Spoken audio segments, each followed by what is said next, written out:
Assalamualaikum warahmatullahi wabarakatuh. Bagaimana kabar anak-anakku? Semoga kita semua dalam keadaan sehat walafiat.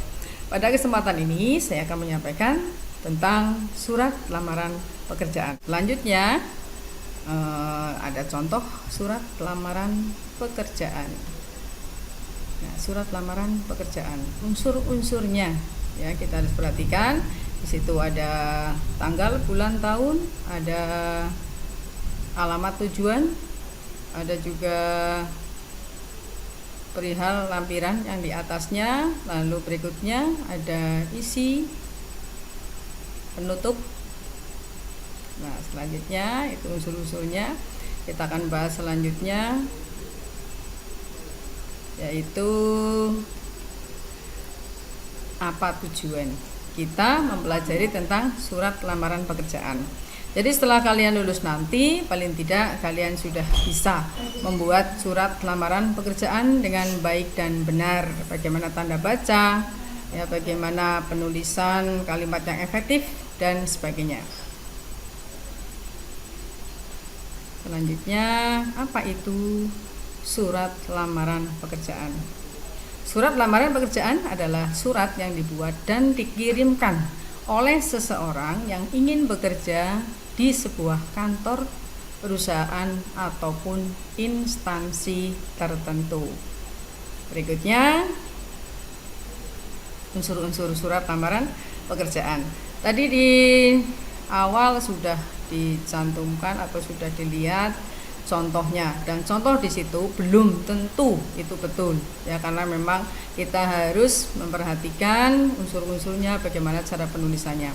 Nah, unsur-unsur dalam surat lamaran pekerjaan yaitu ada tanggal surat, lampiran, hal atau perihal, alamat tujuan, salam pembuka, isi surat, salam penutup, jangan lupa tanda tangan dan nama terang.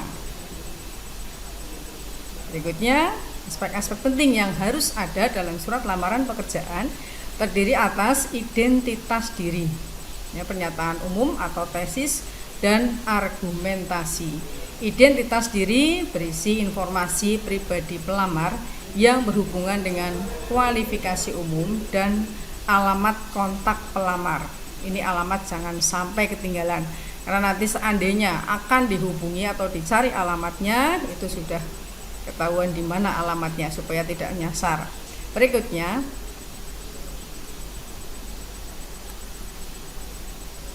unsur kebahasaan dalam surat lamaran pekerjaan. Ya, jadi di situ ketepatan pilihan kata. Kita harus mencari pilihan kata yang tepat, bagaimana cara penulisannya dan sebagainya. Lalu kebenaran dan keefektifan struktur kalimat. Yang ketiga, kepaduan paragraf. Bagaimana paragraf 1 dan 2 dan seterusnya itu harus padu, jadi saling berkaitan. Yang keempat yaitu ketepatan penggunaan ejaan dan tanda baca. Ya, ini penting sekali tentang tanda baca. Jadi memang harus hati-hati sekali. Penyusunan surat lamaran pekerjaan. Cara menulis surat lamaran pekerjaan yang baik dan benar sebagai berikut. Yang pertama, gunakan bahasa yang baik dan benar. Tuliskan dengan kalimat singkat, padat, dan jelas.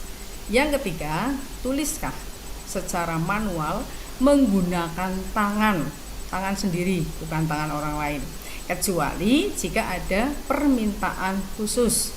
Karena ada sekarang zaman teknologi sudah maju, surat lamaran pekerjaan itu ditulis tidak menggunakan tulisan tangan tapi diketik.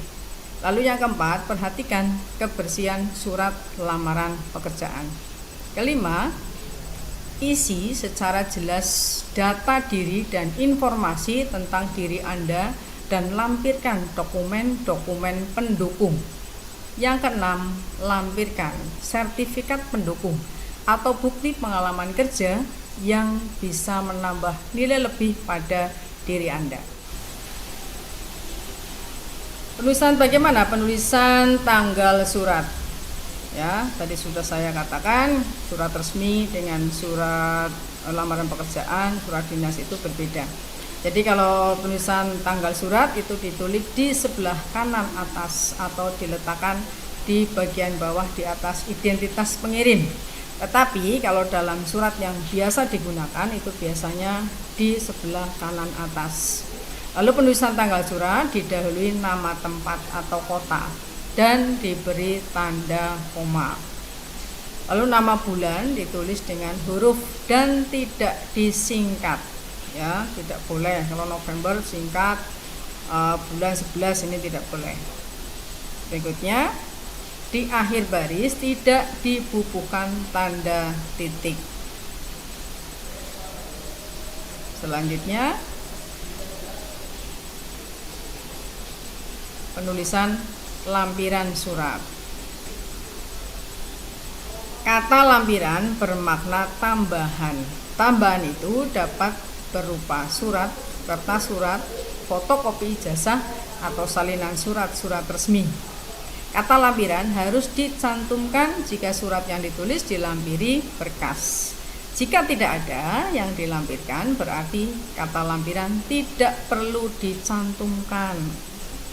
Dikosongi saja. Aturan penulisannya bagaimana?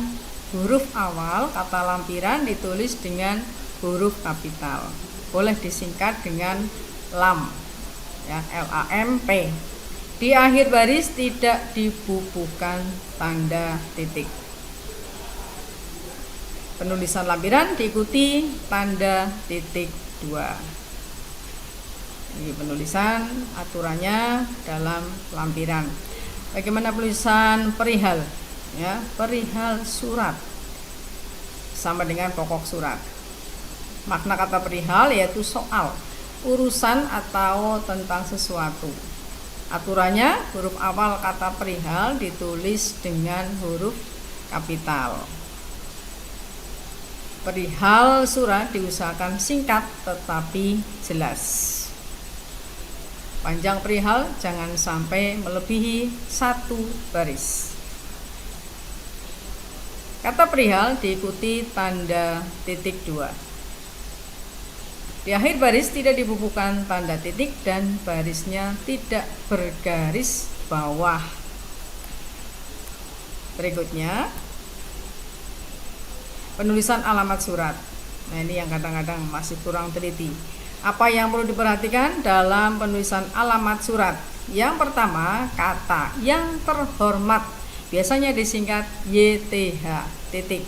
Tidak boleh menggunakan kepada YTH, tapi cukup YTH titik.